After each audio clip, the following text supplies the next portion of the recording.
Assalamualaikum warahmatullahi wabarakatuh. Saya Maudi Astriani, NPM 102210555. Video ini dibuat untuk memenuhi tugas evaluasi tengah semester Tata Kelola Perusahaan dengan dosen pengampu Ibu Meilani. Dalam video kali ini saya akan memaparkan tentang materi tata kelola perusahaan dan penerapan tata kelola perusahaan yang baik di salah satu perusahaan TBK di Indonesia. Sebelumnya, kita harus mengetahui dulu apa sih arti dari tata kelola perusahaan itu. Tata kelola perusahaan adalah sistem pengelolaan perusahaan yang melibatkan seluruh pemangku kepentingan, terutama dewan direksi dan komisaris untuk mencapai tujuan organisasi dengan efektif dan efisien. Lalu, perusahaan yang akan kita bahas kali ini adalah tata kelola pada perusahaan MNC Energy. MNC Energy Investment Tbk dengan kode saham IATA adalah perusahaan yang bergerak di bidang perdagangan dan investasi di bidang energi. MNC Energy memahami penerapan tata kelola perusahaan yang baik atau good corporate governance merupakan kebutuhan dasar dan landasan dalam menjalankan kegiatan usaha perseroan. Komitmen ini secara konsisten mengedepankan etika dan integritas dalam pengelolaan perseroan yang ditunjuk untuk mendorong peningkatan kinerja, memberikan jaminan dipenuhinya hak-hak para pemangku kepentingan, serta meningkatkan kepatuhan terhadap peraturan perundang-undangan yang berlaku. Lalu selanjutnya tentang tanggung jawab dan peran manajemen dalam tata kelola perusahaan. Yang pertama, manajemen operasional, yaitu melancarkan kelancaran operasional dan menjalankan rencana strategis, mengevaluasi dan mengawasi kinerja karyawan. Yang kedua adalah transparansi laporan keuangan yang menyajikan laporan keuangan yang akurat dan terkini untuk pemegang saham dan instansi terkait. Yang ketiga adalah manajemen risiko, melakukan pengelolaan risiko perusahaan secara efektif untuk mencegah kerugian dan mencapai tujuan perusahaan dengan efisien. MNC Energy berkomitmen untuk menerapkan prinsip-prinsip GCG sebagai landasan dalam menciptakan nilai tambah yang berkelanjutan bagi kepentingan para pemegang saham, masyarakat secara luas, berbagai pemangku kepentingan lainnya seperti pegawai, konsumen, regulator, mitra kerja, dan lain-lain, baik dalam jangka pendek maupun jangka panjang. Sebagai wujud penerapan GCG yang komprehensif, MNC Energy mengadopsi standar terbaik yang berlaku sesuai dengan asas Corporate Governance atau CG dalam Komite Nasional Kebijakan Governance atau KNKG, yaitu keterbukaan, akuntabilitas, pertanggungjawaban, independensi, serta kesetaraan dan kewajaran. Pelaksanaan prinsip-prinsip GCG MNC Energy diwujudkan dalam keselarasan dan ketiga aspek governance system, yaitu governance structure, governance process, and governance outcome, dengan tujuan untuk meningkatkan kepercayaan investor, melindungi para pemangku kepentingan, memberikan kontribusi positif kepada industri jasa keuangan dan pasar pada umumnya. Lalu selanjutnya, penerapan prinsip-prinsip CG atau Corporate Governance. Sebagai wujud dari komitmen MNC Energy untuk mengimplementasikan GCG secara penuh, perseroan menerapkan prinsip CG dalam melakukan kegiatan usahanya sebagai berikut. Arti keterbukaan dalam prinsip GCG yaitu perusahaan harus menyediakan informasi yang relevan serta mudah diakses dan dipahami oleh stakeholder, termasuk hal-hal penting untuk pengambilan keputusan oleh pemegang saham, kreditur, dan pemangku kepentingan lainnya. Mengacu dari arti di atas merupakan keterbukaan dalam mengemukakan informasi material dan relevan terkait kondisi keuangan dan non-keuangan perseroan.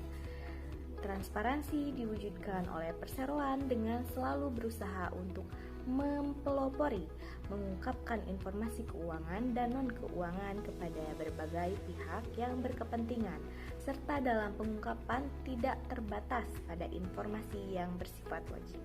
Salah satunya adalah dengan melakukan kegiatan public expose untuk memenuhi ketentuan pasar modal dalam rangka memaparkan kinerja perseroan kepada pemegang saham, investor, analis, dan media.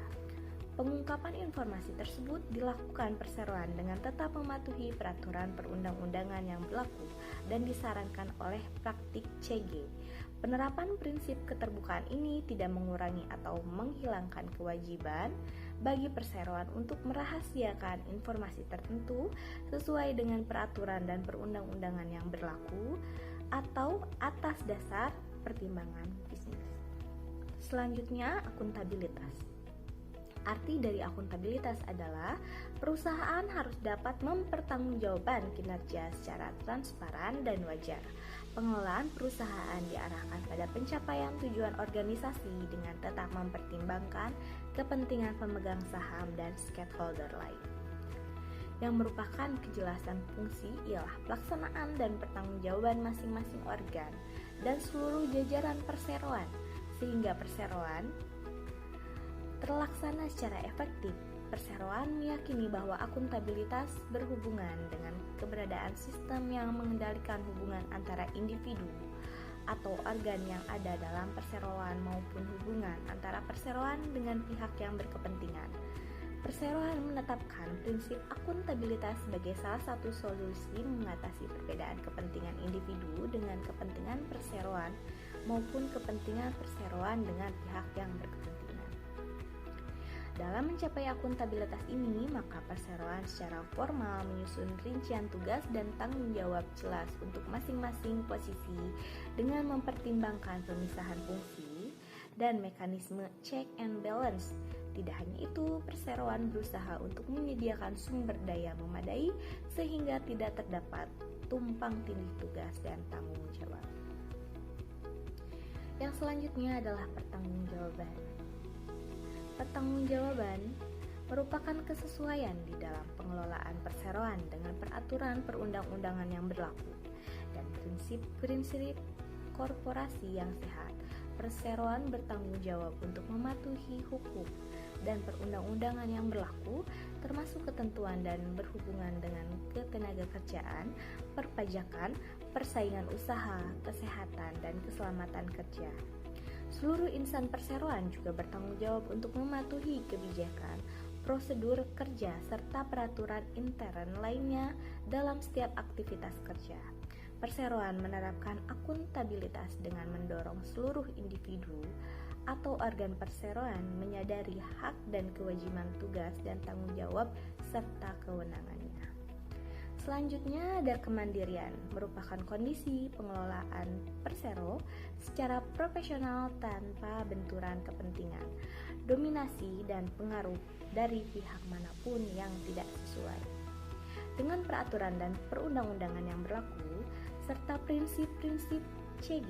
Independensi ini diimplementasikan dengan selalu menghormati hak dan kewajiban tugas dan tanggung jawab serta wewenang masing-masing organ perseroan, dan perseroan meyakini bahwa dengan bertugas dengan baik dan maksimal maka membuat keputusan dan pengelolaan yang terbaik bagi perseroan. Dan prinsip yang terakhir adalah kesetaraan dan kewajaran, yang merupakan penerapan dan pemenuhan hak-hak para pemangku kepentingan tanpa adanya pembedaan perlakuan.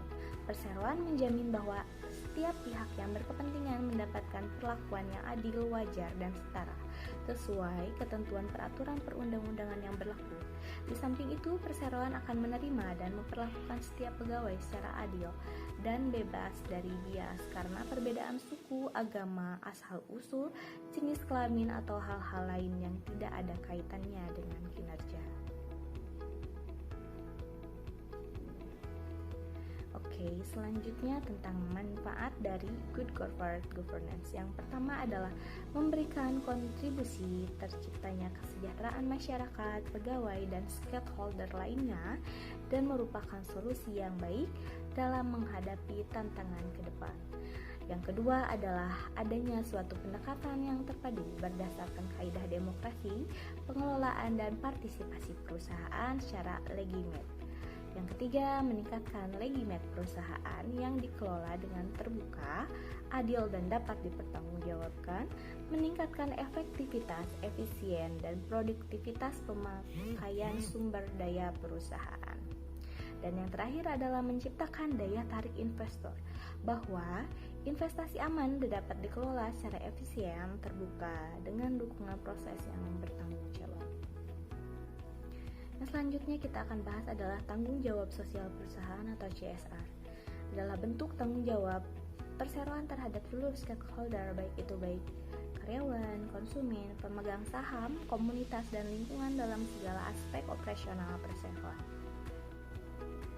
Perseroan memandang kegiatan CSR merupakan bagian dari kepatuhan perseroan terhadap peraturan yang berlaku di Indonesia. Oleh karena itu, perseroan meningkatkan perhatian terhadap program-program CSR yang dijalankan. Program CSR terintegrasi dengan baik bersama perusahaan-perusahaan yang bergabung dalam MNC Group. Kegiatan CSR yang dilakukan perseroan diharapkan akan memberikan kontribusi positif sehingga akan berdampak kepada keberlanjutan usaha perseroan untuk jangka panjang, serta tercapainya kesejahteraan masyarakat dan lingkungan yang lebih baik, dan dapat mendukung visi dan misi perseroan dalam rencana pengembangan perseroan untuk meningkatkan kegiatan sosial di masa yang akan datang. Lalu berikut adalah bentuk CSR MNC Energy Investment. Yang pertama adalah foto pembagian sembako kepada masyarakat di Kecamatan Tukang Lilir, Jambi, Sumatera Selatan. Lalu foto kedua, pembuatan sumur, adalah bantuan CSR yang disebarkan di 5 titik sumur bor di Pondok Pesantren Hidayatul Fudola, Desa Sri Gunung, Sumatera Selatan. Dan yang ketiga, bantuan CSR untuk memperbaiki lapangan bola di SMA 1 Sungai Lilin, Kabupaten Musi, Banyuasin, Sumatera Selatan. Nah, untuk pemaparan videonya sudah selesai.